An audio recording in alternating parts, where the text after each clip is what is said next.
Welcome back, everybody. Matt the Man here. Hope you're doing well.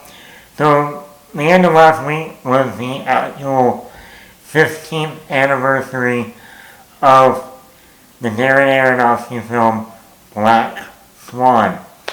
Swan. Stop looking at me, Swan. This starred Natalie Portman, Vincent Castle, Mila Kunis, and Winona Ryder. I remember seeing this movie. I didn't see it the weekend it came out in 2010. I was still in the hospital at that point. Actually, the day it actually released, I came home the very next day from the hospital, which also ended up being my sister's birthday. We won't get into that, but let's just say, Sissy wasn't happy. She was happy I was coming home. But she didn't get to have a birthday, if you know what I mean. And I was coming home from the hospital. Fun times. And we thought, okay, all of this is over now. He's had the surgery, everything's done. 2 weeks later. So I didn't see this movie until 2 weeks later. On that Friday, December 17th, 16th, 17th. I saw it the same weekend that The Fighter, the Mark Wahlberg Christian Bale movie, came out. I saw that Saturday, but that Friday I finally saw Black Swan. And then that Sunday I landed back in the hospital. We won't get into that. That was my holiday when I came home from SCAD junior year for winter break. Fun times.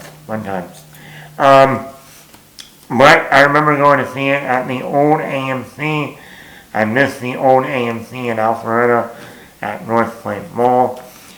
And I love this movie. This is my favorite Darren Aronofsky film. This is the film that actually got me introduced to Darren Aronofsky. I love it. Obviously Natalie Portman, well-known actress. She ended up winning her Academy Award for Best Actress for this film, and it was rightfully deserved. I remember there was some controversy when she got nominated that one of the stunt women or stunt doubles for Natalie Portman during the ballet scenes was saying that she didn't do any of the ballet scenes, and the director was on Natalie Portman's side, and yeah, she did. I'm the director, I know what I filmed, and Natalie Portman did shoot the ballet scenes. But anyway, number one, Natalie Portman's performance, she's great. Even at her age at the time, she was still able to play this vulnerable, weak, almost childlike persona. She brought more of a child quality to the role. And then you see that transformation throughout the movie from this not confident person, like I said, very virgin, if you will, type of person. And then as the movie goes along, she becomes more confident, a little, gets into her sexuality a little bit. And like I said, by the end of the movie is a very different character than what we saw from the beginning. And even looking at her wardrobe throughout the movie, from her whole bedroom being all in pink, like a little girl would have, and then even her ballet wardrobe, white and pink, and then by the end being a lot, as the film goes on, started to change to be a lot darker colors, just to go with that persona, changing, metamorphosing, if you will.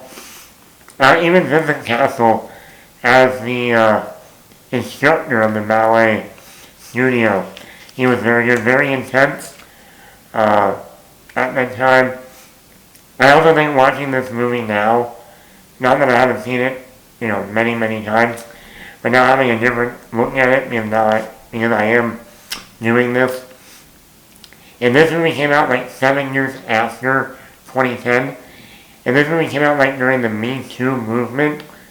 and looking at Vincent Castle's character, oh man, it would have been definitely the Me Too movement, the Me Too movie of the time.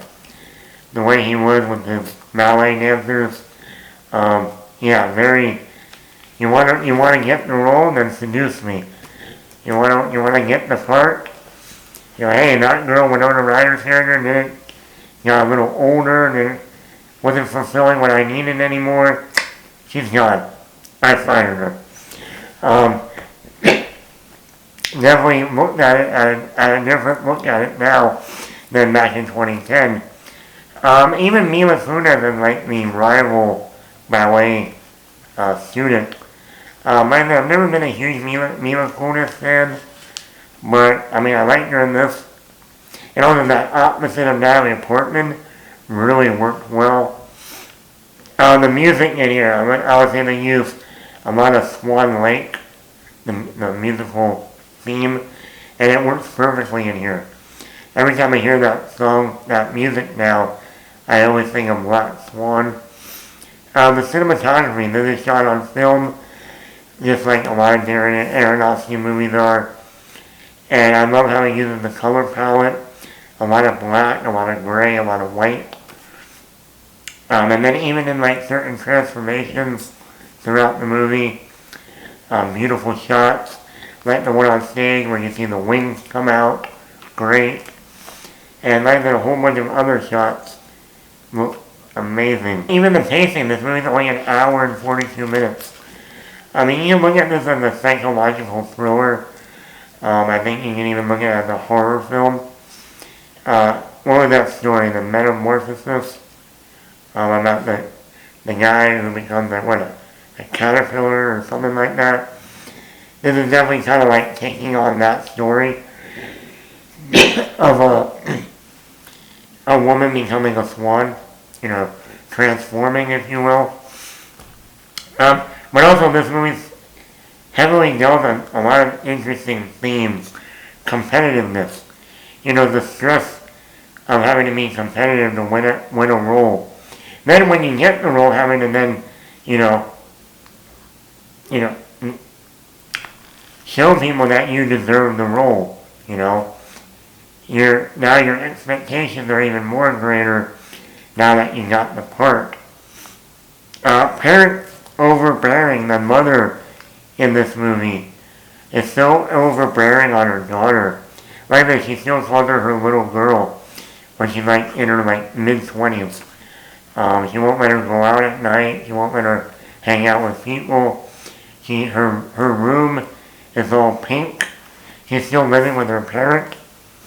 I mean, you also get like that child personality that Natalie Portman has. And you see how the movie is because she's still as a child to an adult. You see that throughout the movie.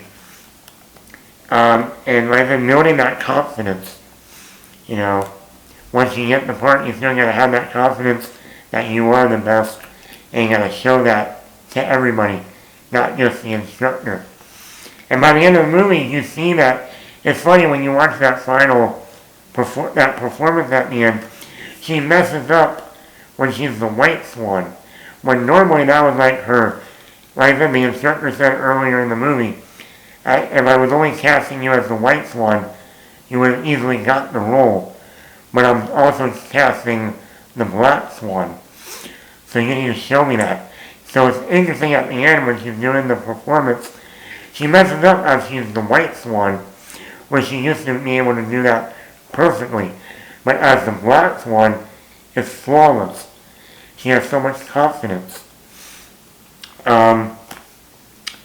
Also, I mean, I never looked at the movie in this way until now. Maybe I gotten smarter as I gotten older. Maybe. But this is also a movie about a young girl becoming a woman. Once again, I never realized that until what. I'm not talking about becoming a child to an adult. I'm not becoming a woman in womanhood, if you will. So at the end, when you think she gets stabbed in the stomach and she's bleeding, that is obviously a metaphor for a woman becoming an adult, having her period. Which at that time, 15 years ago, I did not think in those terms. I guess I wasn't smart enough. I don't know. Even though I was in college. Out of film school. There you go. But I guess I've gotten smarter over time. But watching it now, I was like, oh, this is also about a young girl becoming a woman. Okay. So yeah, like I said, there's a lot of interesting themes throughout this movie. This was one of my favorite movies of 2010. This was in my top 5 of that year. And like I said, it's still my favorite Darren Aronofsky film. Let me know in the comments below, are you a fan of Black Swan? Was this one of your favorites in the 2010 year? Is this one of your favorite Natalie Portman performances? Let me know in the comments below. Matt the Map.